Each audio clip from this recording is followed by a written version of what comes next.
الحمد لله رب العالمين والصلاة والسلام على سيد الأنبياء والمرسلين أما بعد فأعوذ بالله من الشيطان الرجيم بسم الله الرحمن الرحيم الصلاة والسلام عليك يا رسول الله وعلى آلك وأصحابك يا حبيب الله. نبی محترم صلی اللہ تعالیٰ علیہ وآلہ وسلم کا فرمان علی شان ہے، ما بین بیتی و منبری روض من ریاض الجنہ، روضۃ من ریاض الجنہ، یعنی میرے گھر اور میرے منبر، ان کے درمیان کا جو حصہ ہے یہ جنت کی کیاریوں میں سے، جنت کے باغات میں سے ایک کیاری، ایک باغ ہے. اور فرمایا کہ وہ منبری علی حوضی، اور میرے حوض پر بھی میرا منبر ہوگا. یہ جو ارشاد فرمایا کہ میرے گھر اور ایک روایت میں میری قبر، اس میں اور جو منبر ہے نبی پاک صلی اللہ علیہ وسلم کا، اس کے درمیان کے حصے کے بارے میں فرمایا کہ یہ روضۃ من ریاض الجنہ، جنت کے باغات میں سے ایک باغ ہے، جس کو ہم عام طور پر ریاض الجنہ کہتے ہیں. حدیث میں روضۃ من ریاض الجنہ، ریاض کہتے ہیں باغات کو، بہت سارے جو باغ ہوتے ہیں، اور روضہ کہتے ہیں باغ کو. تو یہ جنت کے باغوں میں سے ایک باغ ہے. اب اس کا معنی کیا ہے؟ جنت کے باغوں میں سے ایک باغ ہے. تو اس کا ایک معنی علماء نے یہ بیان کیا، اس کی ایک تشریح یہ کی کہ حقیقتاً اتنا حصہ، یہ حصہ اللہ پاک نے جنت سے زمین پر اتارا ہے. یعنی یہ حصہ ہے ہی جنت کا، جو اللہ پاک نے جنت سے زمین کے اوپر اتارا ہے. جبکہ بعض علماء نے اس کا معنی یہ بیان کیا، اس کی تشریح یہ بیان کی کہ اس کا مطلب یہ ہے کہ کل بروز قیامت جب قیامت ہوگی تو ساری جو زمین ہے وہ سب کی سب تباہ و برباد کر دی جائے گی، ریزہ ریزہ ہر چیز ہو جائے گی. لیکن اتنے حصے کو ویسے ہی اٹھا کر جنت کے اندر داخل کر دیا جائے گا. یہ حصہ یوں جنت کا حصہ کہلاتا ہے، جنت کا باغ کہلاتا ہے، اور جنت میں اس کو باغ بنا دیا جائے گا. اور بعض علماء نے اس کا مطلب، اس کا معنی یہ بیان کیا کہ جس شخص کو اللہ پاک نے ایمان و صحیح عقیدے کے ساتھ اس جگہ پر نماز پڑھنے کی توفیق عطا فرمائی تو اللہ پاک اس کو جنت میں داخلہ نصیب فرمائے گا. یعنی گویا کہ یہ ایسا ہے کہ جیسے جنت کے اندر نماز پڑھ رہا ہے تو اللہ پاک اس کو جنت کے اندر ہی داخل فرمائے گا. اللہ پاک ہمیں اس مبارک حصے کی زیارت بھی نصیب فرمائے، اور یہاں اللہ جل شانہ ہمیں نماز پڑھنے کی سعادت بھی نصیب فرمائے. بڑی بابرکت جگہ ہے، بڑی خوبیوں والی اور روحانیت والی یہ جگہ ہے. اسی حدیث کے اگلے حصے میں نبی پاک صلی اللہ علیہ وسلم نے دو چیزوں کا ذکر کیا.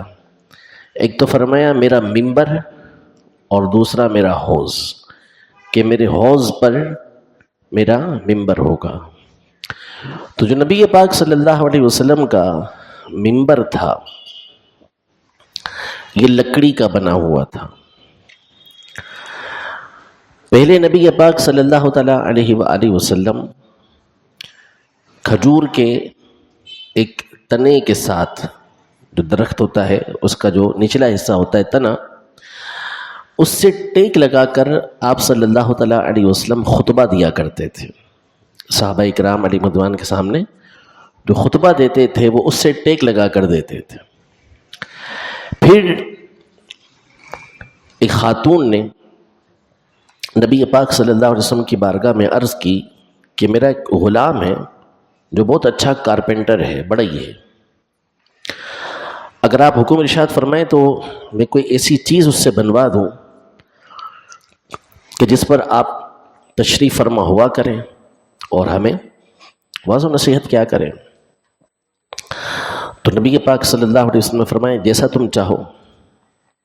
تو پھر اس نے 3 سیڑھیوں والا، جس کے اندر 3 سیڑھیاں بنی ہوئی تھی، 4 اسٹیپ تھے اس کے، چوتھے پر نبی پاک صلی اللہ علیہ وسلم بیٹھا کرتے تھے سب سے اوپر والے حصے پر، اور 3 اس کے نیچے اور اسٹیپ بنے ہوئے تھے. تو یہ اس نے لکڑی کا ممبر بنا کر، یہ بخاری شریف کی حدیث پاک ہے، نبی پاک صلی اللہ علیہ وسلم کی بارگاہ میں پیش کیا. تو آپ صلی اللہ تعالیٰ علیہ وآلہ وسلم اس ممبر پر تشریف فرما ہوئے پہلی مرتبہ، اور آپ صلی اللہ علیہ وسلم نے گفتگو کرنا شروع کی تو اچانک رونے کی آواز آئی. سب نے ادھر ادھر دیکھا تو کوئی بندہ تو رو نہیں رہا تھا. پھر غور کیا تو پتہ چلا کہ کھجور کا وہ جو تنا تھا جس پر نبی پاک صلی اللہ علیہ وسلم ٹیک لگا کر خطبہ دیا کرتے تھے، اس میں سے رونے کی آواز آ رہی تھی، وہ رو رہا تھا. تو یہ صحیح حدیثوں کے اندر، بخاری شریف، مسلم شریف کے اندر حدیث پاک ہے کہ نبی پاک صلی اللہ علیہ وسلم اس کے پاس آئے اور اس کو اپنے سینے سے یوں لگا لیا. اور حدیث پاک کے اندر ہے کہ جس طرح ایک چھوٹا بچہ ہوتا ہے جب رو رہا ہوتا ہے، ہم اس کو سینے لگا کے چپ کراتے ہیں تو کیسا سسک سسک آہستہ آہستہ آہستہ کر کے وہ خاموش ہوتا ہے، تو وہ تنا بھی اسی طرح بچے کی طرح آہستہ آہستہ سسکنے لگا، آواز اس کی کم ہوئی.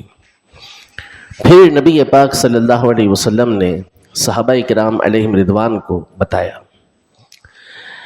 کہ یہ رو رہا تھا. پھر اس کے بعد حضور علیہ الصلوۃ والسلام نے اس سے ارشاد فرمایا کہ اگر تو چاہے، اختیار دیکھیں نبی پاک صلی اللہ علیہ وسلم کا، کیا اللہ پاک نے قدرت اور اختیار عطا فرمائے تھے. ارشاد فرمایا کہ اگر تو چاہے تو تجھے دوبارہ سے سرسبز شاداب بالکل کھجور کا ایک درخت بنا دیا جائے، لوگ تجھ سے کھائیں گے، اگر تو چاہے تو یہ بنا دیں تجھے. اور فرمایا اگر تو چاہے تو تجھے جنت کے اندر درخت لگا دیا جائے اور اللہ کے اولیاء جو ہے وہ تجھ سے کھایا کریں گے. تو اس تنے نے پھر نبی پاک صلی اللہ علیہ وسلم کی بارگاہ میں یہی کہا کہ آپ مجھے جنت کے اندر لگوا دیجئے. تو وہ تنا پھر جنت کے اندر لگایا جائے گا. پھر اس کو باقاعدہ جب وہ پرانا ہو گیا تھا تو آپ علیہ الصلوۃ والسلام کے ممبر کے نیچے اس کو دفنا دیا گیا تھا، اب وہ جنت کے اندر لگایا جائے گا. اسی طرح یہ جو فرمایا وَمِنبَرِي عَلَى حَوْضِ، میرا یہ ممبر میرے حوض پر ہوگا. تو جو ممبر تھا، بعض علماء نے بیان کیا کہ یہی ممبر جس پر آپ علیہ الصلوۃ والسلام بیٹھا کرتے تھے، اسے اٹھا کر قیامت کے دن حوض کوثر پر رکھ دیا جائے گا. جبکہ بعض علماء نے کہا نہیں، جس طرح دنیا کے اندر نبی پاک صلی اللہ علیہ وسلم کا ممبر ہے، اسی طرح قیامت کے دن بھی ایسے ہی شان کے ساتھ یہ آپ علیہ الصلوۃ والسلام کے حوض کوثر پر ممبر رکھا جائے گا. اللہ پاک ہمیں اس کی بھی زیارت نصیب فرمائے. اس ستون کو، یعنی یہ جو تنا تھا جس پر ٹیک لگاتے تھے، یہاں پہ ستون بنایا گیا اور اس کو استوانہ حنانہ کہتے ہیں، جس کا مطلب ہوتا ہے رونے والا ستون. رونے والا ستون. حضرت سیدنا امام حسن بصری رحمۃ اللہ تعالی علیہ فرمایا کرتے تھے کہ اے اللہ کے بندو، نبی پاک صلی اللہ علیہ وسلم کی یاد میں رویا کرو. جب درخت کا بے جان تنا ان کو یاد کر کے روتا ہے تو تم تو زیادہ حقدار ہو کہ یاد کر کے رویا کرو، کہ وہ یاد کر کے رویا نبی پاک صلی اللہ علیہ وسلم کو. تو بہرحال اس میں تیسری چیز اس حدیث پاک کے اندر یہ حوض کوثر کا ذکر ہے. حوض کوثر کیا ہے؟ قیامت کے دن نبی پاک صلی اللہ تعالیٰ علیہ وآلہ وسلم اور تمام انبیاء کرام علیہم السلام کو حوض عطا کیا جائے گا. انا اعطیناک الکوثر، قرآن پاک کی آیت ہے کہ ہم نے آپ کو کوثر عطا کی. اس کوثر کی تفسیر صحیح مسلم شریف کے اندر یہ ہے کہ اللہ پاک نے مجھ سے ایک نہر کا وعدہ کیا ہے جو وہ مجھے عطا فرما چکا. تو وہ نہر جو ہوگی وہ جنت کے اندر ہوگی، اور حوض کوثر یہ میدان محشر کے اندر لایا جائے گا، اور اسی نہر کوثر سے 2 پر نالے اس حوض کوثر کے اندر آ کے گریں گے، پانی اسی کا اس کے اندر آ رہا ہوگا۔ اب وہ حوض ہے کیا؟ تو نبی پاک صلی اللہ تعالیٰ علیہ وسلم نے اس حوض کی کچھ خوبیاں بیان کی۔ آپ علیہ الصلوۃ والسلام نے ارشاد فرمایا کہ اس مختلف حدیثوں کے اندر مختلف اس کے فاصلے بیان کیے ہیں۔ بیان کرنا مقصد یہ ہے کہ وہ بہت بڑا ہے۔ فرمایا کہ اس کا فاصلہ یہاں سے لے کر یمن تک ہے، یعنی مکہ مدینہ منورہ سے یمن تک، اور بعض میں کہا کہ ایلا سے صنعاء کا مقام جو دور دور کے شہر ہیں ان کے درمیان ہے۔ یعنی یہ بیان کرنا مقصود تھا کہ وہ حوض بہت بڑا ہوگا، اور فرمایا کہ اس کے جو برتن ہوں گے ان کی ایک تو چمک یہ آسمان کے ستاروں کی طرح ہوگی، اور دوسرا ان کی تعداد جو ہے وہ آسمان کے ستاروں سے زیادہ ہوگی۔ یہ صحیح حدیث مبارکہ میں نبی پاک صلی اللہ علیہ وسلم نے ارشاد فرمایا، اور فرمایا کہ ماؤہ ابید من اللبن، اس کا جو پانی ہوگا وہ دودھ سے زیادہ سفید ہوگا، وَأَحْلَى مِنَ الْعَسَلِ، اور اس کا پانی یہ شہد سے زیادہ میٹھا ہوگا۔ پھر ارشاد فرمائی بڑی خوبصورت بات نبی پاک صلی اللہ علیہ وسلم نے ارشاد فرمایا کہ من شرب منہ لم یظمأ ابدا، لا یظمأ ابدا، کہ جو بندہ اس سے ایک مرتبہ پیے گا وہ کبھی بھی پیاسا ہوگا ہی نہیں، کبھی بھی پیاسا نہیں ہوگا۔ اب اس کے بعد جنت میں کھانا پینا جو کچھ بھی ہے، یہ یاد رکھیے کہ جنت کے اندر جو نعمت ہے نا وہ حقیقی نعمت ہے، دنیا کی نعمت حقیقی نعمت نہیں ہے۔ یہ جو ہمیں چیزیں اچھی لگتی ہیں نا، یہ صرف ہماری تکلیف کو دور کرنے کے لیے ہوتی ہیں۔ بھوک لگتی ہے تیز کسی کو تو تکلیف محسوس ہوتی ہے نا کہ یار بہت تیز بھوک کسی کو لگی ہوئی ہے، اب نہ ملے کھانا تو بندہ تکلیف کے اندر آ جاتا ہے۔ پیاس لگی ہے بہت زور کی، پانی نہ ملے تو بندہ تکلیف میں آ جاتا ہے۔ حقیقتاً ہم جو کھاتے پیتے ہیں دنیا کے اندر یہ حقیقی لذت نہیں ہے، یہ صرف اس تکلیف کو دور کرنا ہے۔ آپ کو تیز بھوک لگی ہے اور کچھ کھانے کو ملا نہیں، آپ کبھی بھی مثال کے طور پر ٹنڈے کھاتے ہی نہیں ہیں، لیکن ایسی تیز بھوک آپ کو لگی ہوئی ہے کہ اب چارہ نہیں ہے، اور سامنے اسی کی ڈش وہ بھی ایویں ہی بنی ہوئی، ایسے ہی کسی نے بنا کے دے دی آپ کو، نہ اس میں نمک مرچے کچھ بھی نہیں ہے، 2 روٹی آپ کو ساتھ دے دیں، آپ کا ہاتھ اس سے رکے گا نہیں، آپ اسے کھا لیں گے پیٹ بھر کر، ٹھیک ہے۔ پیٹ بھر کے کھا لیا، اس کے فوری بعد آپ کے سامنے بہترین قسم کا باربیکیو آ گیا، پیٹ فل بھرا ہوا ہے آپ کا، اور باربیکیو وہ ہے کہ جو آپ کی فیوریٹ ڈش ہے، وہ چیز بنی ہوئی ہے باربیکیو کے اندر، آپ کھا سکیں گے، حالانکہ آپ کو بڑا لذیذ لگتا ہے، ویسے عام حالت میں ملے تو آپ کھا لیں گے، لیکن اب نہیں کھا سکتے۔ وجہ کیا ہے؟ وہ جو آپ کی بھوک کی تکلیف ہے وہ دور ہو چکی، تیز پیاس لگی تھی، سادہ پانی مل گیا، پیٹ بھر کے پی لیا، اس کے فوری بعد بہترین ڈرنک آ گئی، زبردست قسم کا آپ کو مشروب شربت پیش کیا گیا، پی لیں حضرت، نہیں پی نہیں سکتا، یا پیتے اتنے شوق سے آپ تو یہ پیے، نہیں پی سکتا، پورا سیراب ہو چکا، اس لیے کہ وہ تکلیف دور ہو چکی۔ جنت میں یہ چیز نہیں ہوگی، جنت میں جو نعمت اللہ پاک عطا فرمائے گا وہ صرف اور صرف لذت کے لیے ہوگی، وہاں بھوک پیاس کا احساس ہی نہیں ہوگا، بس بندے کا دل کرے گا، اور اللہ پاک کی طرف سے ارشاد فرمایا وَلَكُمْ فِيهَا مَا تَشْتَهُونَ، جو تم چاہو گے اس کے اندر تمہیں عطا کیا جائے گا۔ تو حوض کوثر کا ایک وصف نبی پاک صلی اللہ تعالیٰ علیہ وآلہ وسلم نے یہ ارشاد فرمایا کہ اس کا پانی جو ایک مرتبہ پیے گا اس کے بعد کبھی پیاسا نہیں ہوگا۔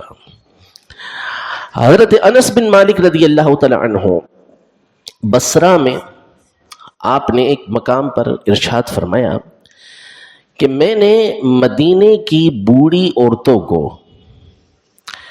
یہ دعا کرتے ہوئے چھوڑا، یعنی جب میں وہاں سے آیا تو اس حالت کے اندر میں نے مدینے کی بوڑھی عورتوں کو چھوڑا کہ وہ اللہ کی بارگاہ میں یہ دعا کرتی تھیں کہ یا اللہ ہمیں محمد صلی اللہ علیہ وسلم کے حوضے کو سر پر آنے کی توفیق عطا فرما، شہادت نصیب فرما۔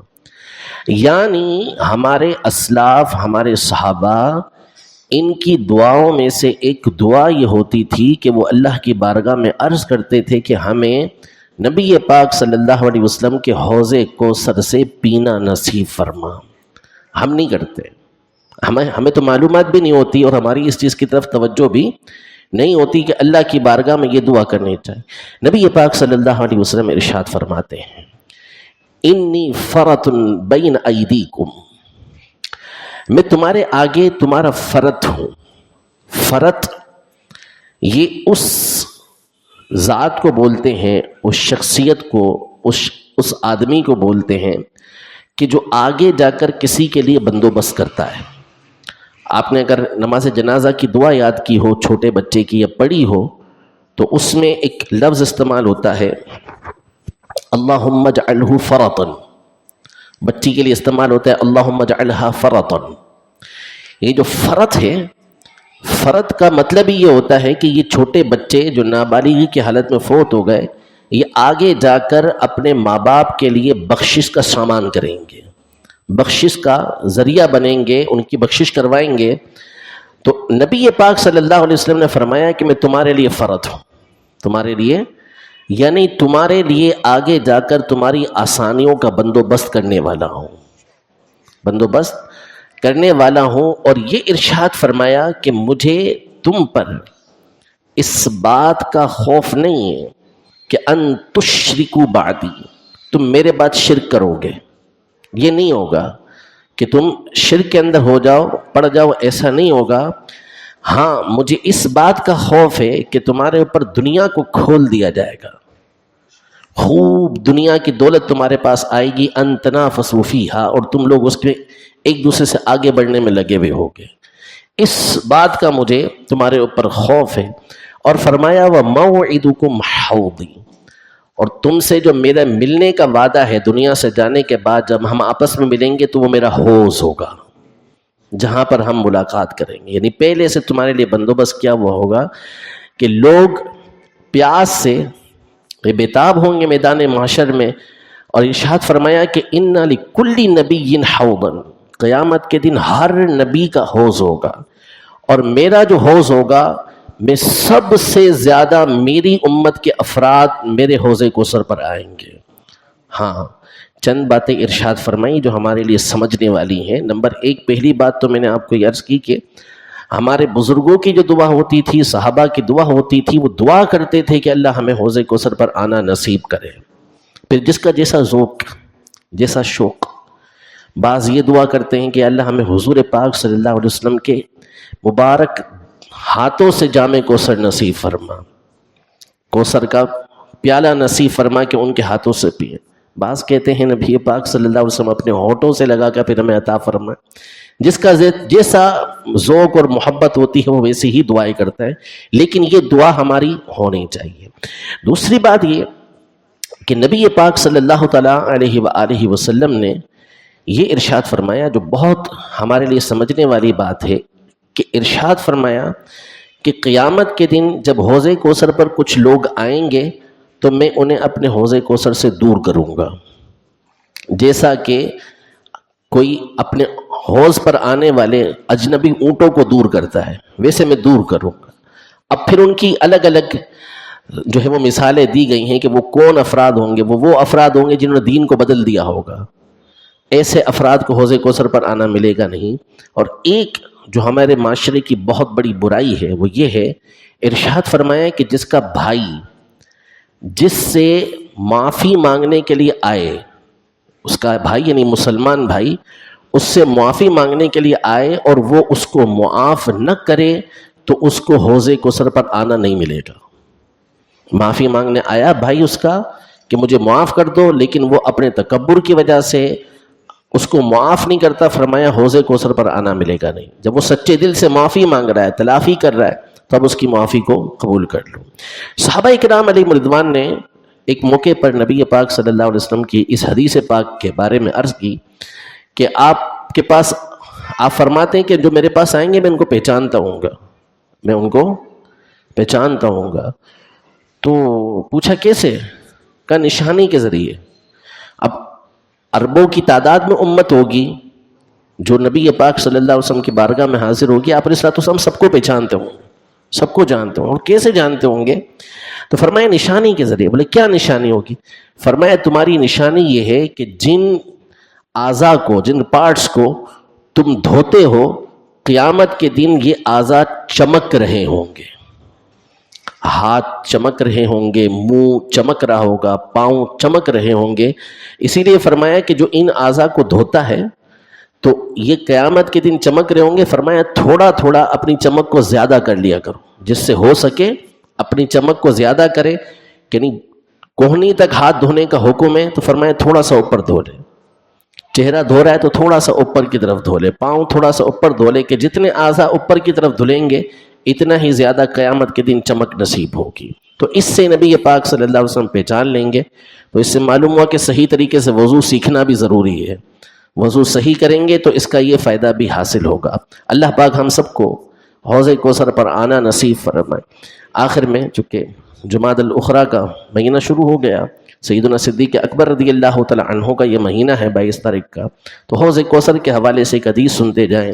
نبی پاک صلی اللہ تعالی علیہ وسلم نے سیدنا ابو بکر صدیق رضی اللہ تعالی عنہ سے فرمایا کہ انت صاحبی علی الحوض وفی الغار، کہ تم میرے غار کے اندر بھی ساتھی تھے، غار سور میں، اور تم حوض کوثر پر بھی میرے ساتھی ہو گئے. اللہ پاک ان کی تعظیم و تکریم کرنے کی ہمیں توفیق عطا فرمائے، اور ان کے صدقے نبی پاک صلی اللہ علیہ وسلم کے حوض کوثر سے ہمیں جام نصیب فرمائے، اور یہ دعا ہمیں کرتے رہنے کی توفیق عطا فرمائے. اپنی اولاد کو بھی اللہ پاک ہمیں یہ دعا سکھانے کی توفیق عطا فرمائے. آمین بجاہ النبی الامین صلی اللہ تعالی علیہ وآلہ وسلم.